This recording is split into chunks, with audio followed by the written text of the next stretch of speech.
In this PowerPoint, we will examine mole and mass relationships in a balanced chemical equation. These relationships are known as reaction stoichiometry. There's an interesting quote about questions asked by scientists. Erwin Chargraff, a professor of biochemistry at Columbia University Medical School, said, "In science, you don't ask why, you ask how much." I don't think this is strictly true. I think we ask why a lot in science. However, one of the largest classes of questions that are brought up by scientific endeavors always includes the phrase, how much? If you plant a tree, how much carbon dioxide will it consume from the atmosphere? How much liquid oxygen must a rocket carry to react with its rocket fuel? And how much of the precursors must be mixed to manufacture a medicine with appropriate purity? Questions like these are the domain of reaction stoichiometry. Stoichiometry uses the ratios prescribed by balanced chemical equations to determine how much of reactants and products actually react. An analogy that's often used for chemical equations is that they are like recipes. They show the ratio of ingredients necessary to yield certain products. As long as we know the ratio, we can scale the recipe up or down. Take, for example, this recipe for mixing pancakes. We take 1 cup of pancake mix, add 3/4 cup of milk, and 2 eggs. Then we combine and cook to make 8 pancakes. Now this basic recipe can be scaled up or down. For example, say I wanted to double the number of pancakes. Well, I would double my ingredients. I'd use 2 cups of mix, 1½ cups of milk, and 4 eggs. Even though the absolute amount of my ingredients changes, the ratio between them stays the same because I doubled all of them.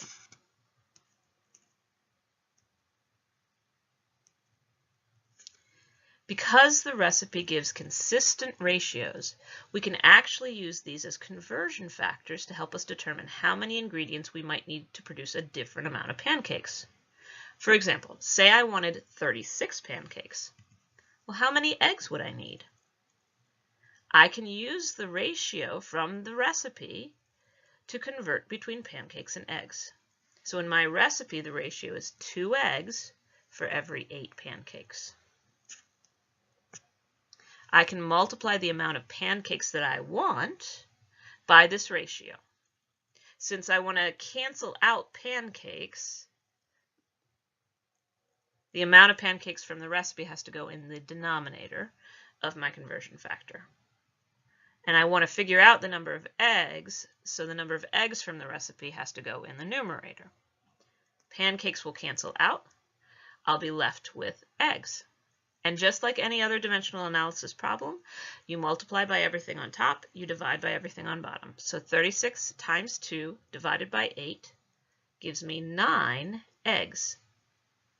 That's how many I would need if I wanted to make 36 pancakes. Now let's apply this concept to a chemical reaction. Here's the balanced equation for the combustion of methane in oxygen gas to produce carbon dioxide and water. The coefficients in the balanced chemical equation tell me the number of molecules of each reactant and product necessary for the equation to obey the law of conservation of matter. And it can be interpreted as for every 1 methane molecule and 2 oxygen molecules that react, 1 carbon dioxide and 2 water molecules are produced. Now I can use the ratios between molecules of reactants and products given by the coefficients in the balanced chemical equation to scale this particular reaction up or down.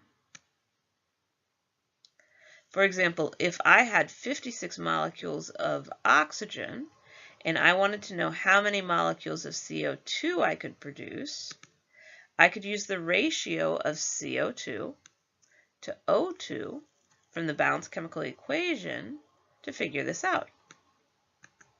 I take the number of oxygen molecules that I have and multiply it by that ratio. I'd want oxygen to actually cancel out, since that's my given. So I would place the coefficient for oxygen from the balanced chemical equation on the bottom of that ratio. And since I want to get molecules of CO2, I'd use the coefficient associated with CO2 in the balanced chemical equation on the numerator.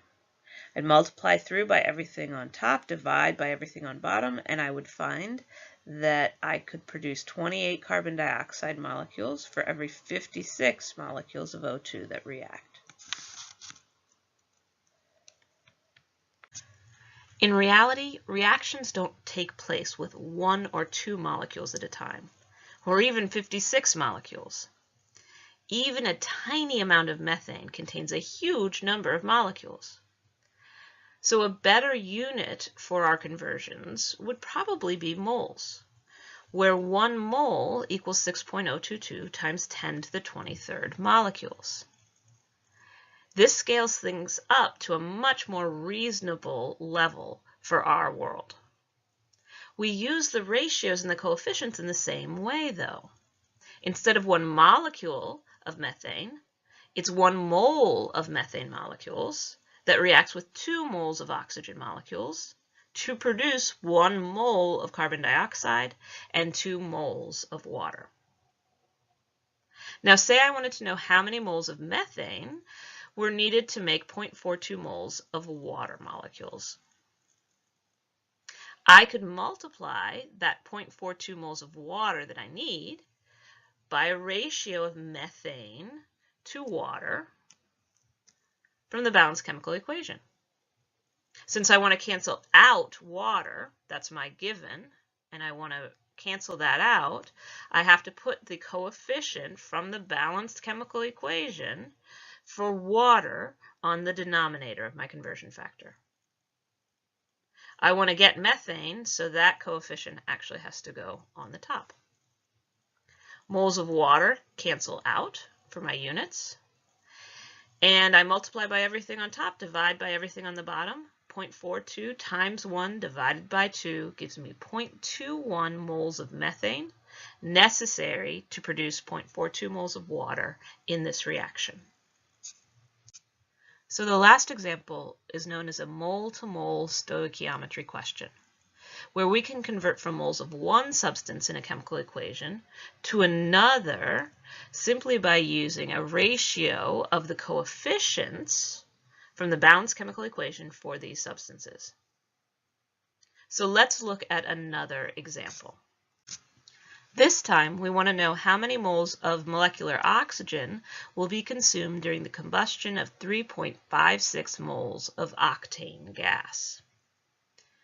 So we define what we're given and what we want to find. 3.56 moles of octane is what we're starting with, and we can label this as our substance A. We want to find moles of oxygen gas, so this is substance B. To convert, we start with the number that we're given, and we're going to multiply by a conversion factor made up of the coefficients from our balanced chemical equation. And we can use those coefficients with units of moles. So since we start with moles of octane, we want to actually put on the bottom of our conversion factor the coefficient from the balanced chemical equation for octane. So 2 moles of octane. We want to convert this into oxygen gas, so we use the coefficient for oxygen as the numerator on our conversion factor, 25 moles of oxygen.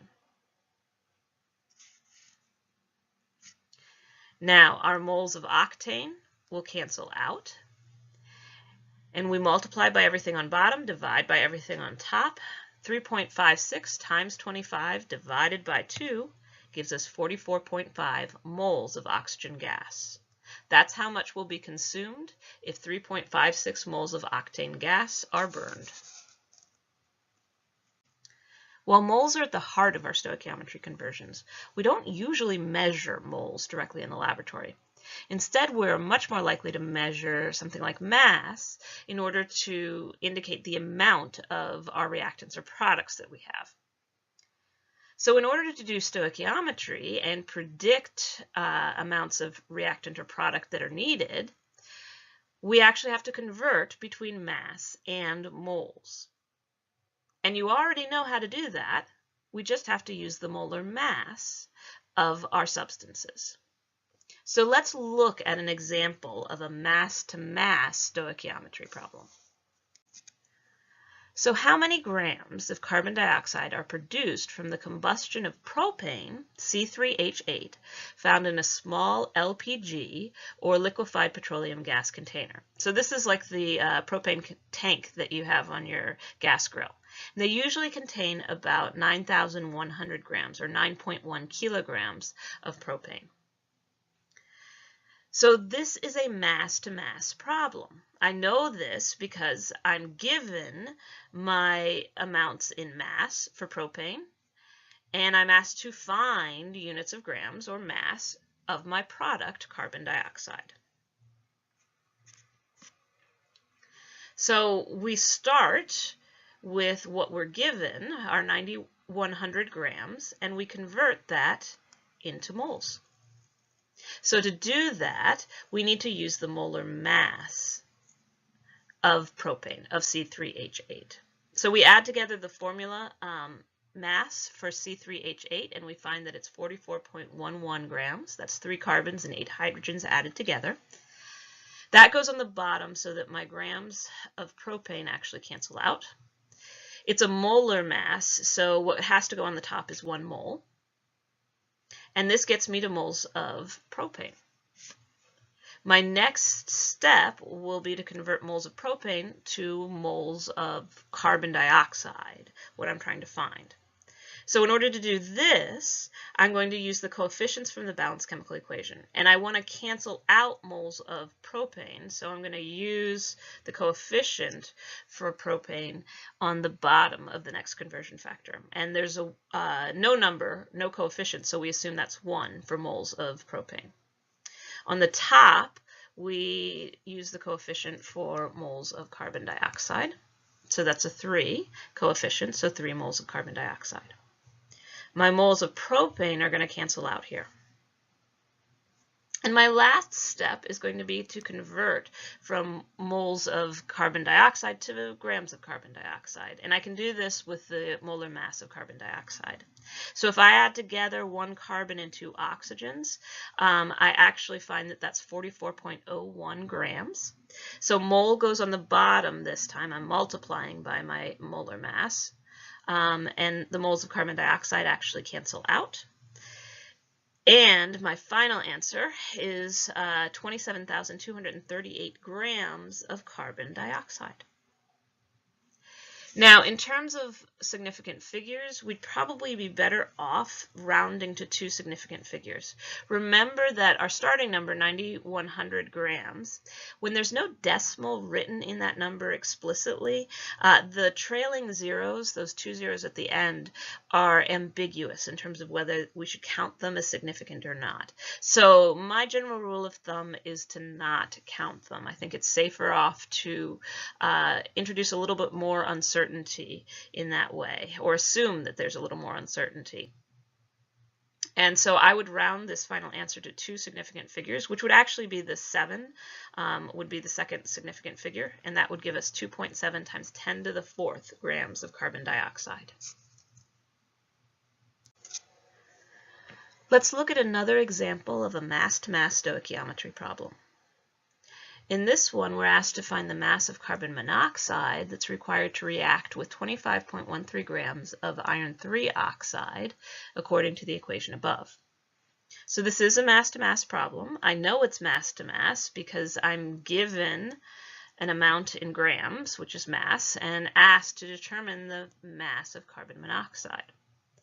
So notice as well that our A and our B, what we're starting with and what we're going to, are actually both reactants. Stoichiometry can go in a variety of different directions. It's not just figuring out how much product must be formed. We can also figure out the amount of reactants that we need.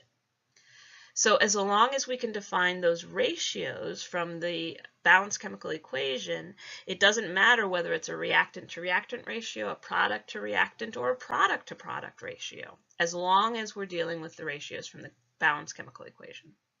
So this calculation, we start with 25.13 grams of iron 3 oxide, and we're going to convert in a mass-to-mass problem into moles of iron 3 oxide. And we do that using the molar mass. So when we add together 2 iron and 3 oxygen, we get a mass of 159.70 grams. And on top we put 1 mole for the molar mass. Our grams of iron 3 oxide actually cancel out.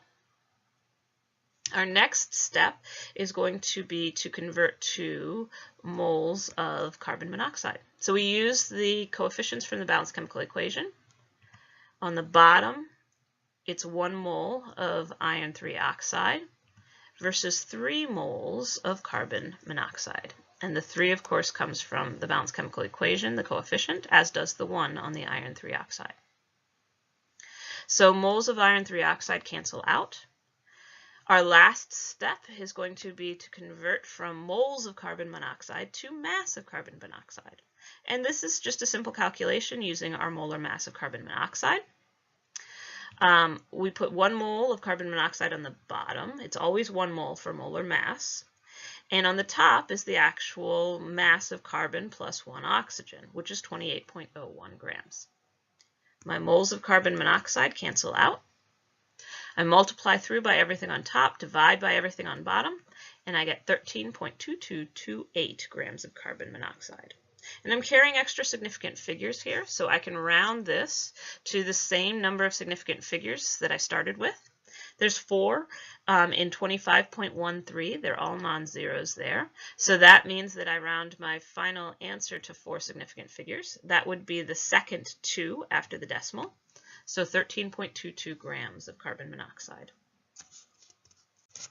So in summary, the coefficients in a balanced chemical reaction provide a ratio of molecules or moles of each substance necessary for the reaction to occur. And you can use this ratio of coefficients to answer questions of how much for any chemical reaction. Mole-to-mole problems require only the molar coefficient ratio, whereas mass-to-mass problems also require the use of molar mass conversions.